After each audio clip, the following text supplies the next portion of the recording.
வணக்கம். தமிழக அரசுல இருந்து இப்போ சமீபத்துல ஒரு 13 முக்கியமான அறிவிப்புகள் வந்திருக்கு. இதுல பொதுமக்களுக்கான நலத்திட்டங்கள்ல ஆரம்பிச்சு, அரசு ஊழியர்களுக்கான ஒரு புத்தம்புது பென்ஷன் திட்டம் வரைக்கும் நெறைய முக்கியமான மாற்றங்கள் இருக்கு.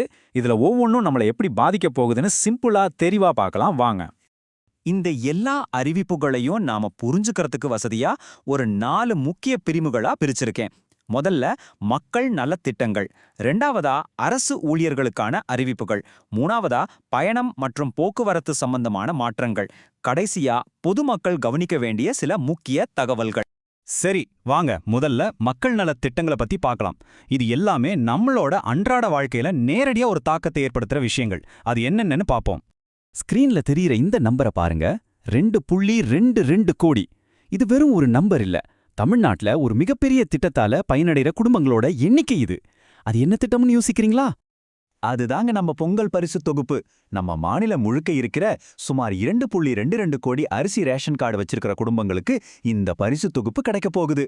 சொல்லப்போனா இது தமிழ்நாட்டோட மிகப்பெரிய நலத்திட்டங்கள்ல ஒண்ணு.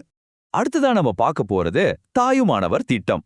அதாவது ரேஷன் கடைக்கு நேரா போக முடியாத வயசானவங்களுக்கும் மாற்றுத்திறனாளிகளுக்கும் அவங்களுக்கு தேவையான அத்தியாவசிய பொருட்கள் அவங்க வீட்டுக்கே கொண்டு போய் கொடுக்கப்படும்.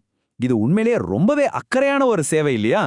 நிர்வாகத்தை இன்னும் எளிதாக்குறதுக்காக ஒரு முக்கியமான மாற்றம் நடந்திருக்கு.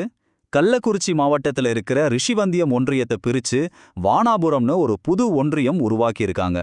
இதனால அந்த பகுதி மக்களுக்கு அரசாங்க சேவைகள் இன்னும் சுலபமா வேகமா கிடைக்கும். நம்மளோட ஜனநாயக கடமையை நிறைவேற்ற இது ஒரு சூப்பரான வாய்ப்பு. தமிழ்நாடு முழுக்க இருக்கிற 75,000 வாக்குச்சாவடிகளிலும் வாக்காளர் பட்டியல்ல பேரை சேர்க்கறதுக்கும் திருத்தம் பண்றதுக்கான சிறப்பு முகாம்கள் இன்னைக்கு நடக்குது. மறக்காம பயன்படுத்திக்கோங்க. ஓகே, இப்போ 2வது பகுதிக்கு போலாம். இது யாருக்குன்னா நம்ம அரசு ஊழியர்களுக்கு ரொம்ப ரொம்ப முக்கியமான ஒரு செக்ஷன் இது. அவங்களுக்காக என்னென்ன புது பாலிசி சலுகைகள் வந்திருக்குன்னு பார்க்கலாம். இது ஒரு வரலாற்று சிறப்புமிக்க அறிவிப்புன்னே சொல்லலாம்.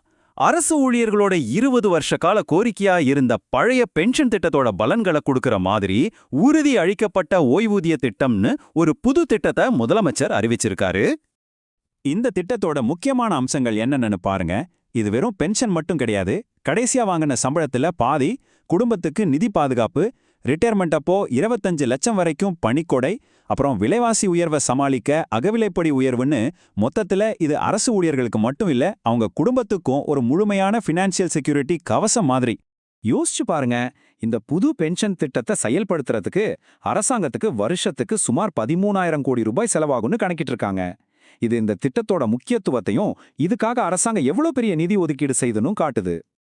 அது மட்டும் இல்லாம பொங்கலை முன்னிட்டு அரசு ஊழியர்களுக்கும் ஓய்வூதியதாரர்களுக்கும் போனஸ் அறிவிச்சிருக்காங்க.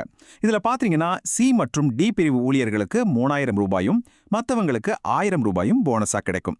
இதுக்காக மொத்தம் 18,5 கோடி ரூபாய் ஒதுக்கியிருக்காங்க. சரி, அடுத்ததா 3வது பகுதிக்கு வந்தாச்சு. இது பயணம் மற்றும் போக்குவரத்து சம்பந்தப்பட்டது. ட்ரெயின், வண்டிகள், ரோட் ரூல்ஸ்னு இதுல என்னென்ன முக்கியமான மாற்றங்கள் வந்திருக்குன்னு பார்க்கலாம் வாங்க. பொங்கல் டைம்ல ஊருக்கு போறவங்களோட கூட்ட நெரிசலை சமாளிக்கிறதுக்காக தெற்கு ரயில்வே சிறப்பு ரயில்களை அறிவிச்சிருக்கு. நாகர்கோவில், தாம்பரம், கன்னியாகுமரிக்கு நடுவுல இந்த ஸ்பெஷல் ட்ரெயின்ஸ் ஓடும். ஸோ நீங்க பயணம் செய்ய பிளான் பண்ணீங்கன்னா இந்த டைம் டேபிள் உங்களுக்கு ரொம்ப யூஸ்ஃபுல்லா இருக்கும். வண்டி ஓட்டுறவங்களுக்கு இது ஒரு செம்ம ஹாப்பி நியூஸ். கார், ஜீப் மாதிரியான சின்ன வாகனங்களுக்கு ஃபாஸ்டேக் வாங்குறப்போ இருந்த KYC வெரிஃபிகேஷன் முறையை பிப்ரவரி 1ஆம் தேதியிலிருந்து நீக்க போறாங்க. அப்போ சிம்பிளா சொல்லணும்னா இனிமே ஃபாஸ்டேக் வாங்குறது ரொம்பவே ஈஸி, ரொம்பவே ஃபாஸ்ட். சுற்றுச்சூழலை பாதுகாக்கிறதுல இது ஒரு முக்கியமான ஸ்டெப். எலக்ட்ரிக் வண்டி வாங்குறவங்களுக்கு கொடுத்துட்டு இருந்தா 100% சாலை வரி மற்றும் பதிவு கட்டண விலக்க இன்னும் 2 வருஷத்துக்கு, அதாவது 2027 டிசம்பர் வரைக்கும் நீட்டிச்சிருக்காங்க. அதனால இது வண்டி வாங்குறவங்களுக்கும் நல்லது, நம்ம சுற்றுச்சூழலுக்கும் ரொம்ப நல்லது. ஒரு கல்லுல 2 மாங்காய் மாதிரி. சரி, இப்போ நாம கடைசி பகுதிக்கு வந்துட்டோம். இதுல சில வதந்திகளுக்கு விளக்கம், வெதர் அப்டேட்னு சில பொதுவான ஆனா ரொம்ப முக்கியமான விஷயங்களை பத்தி பார்க்கலாம். சோஷியல் மீடியால இப்போ ஒரு கேள்வி ரொம்ப வேகமா பரவிட்டு இருக்கு. ஏடிஎம்ல இருந்து 500 ரூபாய் நோட்டு கொடுக்கறத நிறுத்த போறாங்களா? இந்த நியூஸ் நிறைய பேரை கவலைப்பட வச்சிருக்கு. இதுல உண்மை இருக்கா இல்லையா? கண்டிப்பா இல்ல. இது முழுக்க முழுக்க ஒரு வதந்தின்னு அரசாங்கமே அதிகாரப்பூர்வமா சொல்லிட்டாங்க. இது எல்லாமே வெறும் வதந்தி தான். இந்த மாதிரி பொய் கதைகளை நம்பி ஏமாற வேண்டாம்னு தெளிவா சொல்லியிருக்காங்க. அதனால இத பத்தி யாருமே கவலைப்பட வேண்டாம். அடுத்த சில நாளைக்கு வானிலை எப்படி இருக்குன்னு பார்க்கலாமா? சில இடங்கள்ல மிதமான மழை பெய்ய வாய்ப்பு இருக்கு. அதிகாலை நேரத்துல பனிமூட்டமும் இருக்கலாம். ஜனவரி 6ஆம் தேதி ஒரு குறைந்த காற்றழுத்த தாழ்வு பகுதி உருவாகுது. ஆனா அது புயலா மாறுறதுக்கு வாய்ப்பு ரொம்ப கம்மின்னு வானிலை ஆய்வு மையம் சொல்லியிருக்காங்க. சேமிப்பாளர்கள், குறிப்பா ரிட்டையர்ட் ஆனவங்களுக்கு இது ஒரு முக்கியமான நியூஸ். போஸ்ட் ஆஃபீஸ்ல இருக்கிற சிறு சேமிப்பு திட்டங்களோட வட்டி விகிதங்கள்ல இந்த காலாண்டுல எந்த மாற்றமும் இல்லாம பழைய வட்டி விகிதமே தொடரும் சொல்லியிருக்காங்க. அப்போ சுருக்கமா ஒரு தடவை பார்த்திடலாமா? அரசு ஊழியர்களுக்கு ஒரு சூப்பரான நிதி பாதுகாப்பு திட்டம், லட்சக்கணக்கான மக்களுக்கு பொங்கல் சலுகைகள், பயணத்தை ஈஸியாக்குற மாற்றங்கள், அப்புறம் வதந்திகளுக்கு ஒரு முற்றுப்புள்ளின்னு இந்த மாதிரி பல முக்கியமான அறிவிப்புகளை நம்ம இப்போ பார்த்தோம். சரி, கடைசியா உங்களுக்கு ஒரு கேள்வி. நாம இன்னைக்கு பார்த்த இந்த அறிவிப்புகள்ல எது உங்களையோ இல்ல உங்க குடும்பத்தையோ நேரடியா பாதிக்குதுன்னு நீங்க நினைக்கிறீங்க? இத பத்தி கொஞ்சம் யோசிச்சு பாருங்க. இந்த தகவல் தொகுப்பு உங்களுக்கு பயனுள்ளதா இருந்திருக்கும்னு நம்புறேன். நன்றி.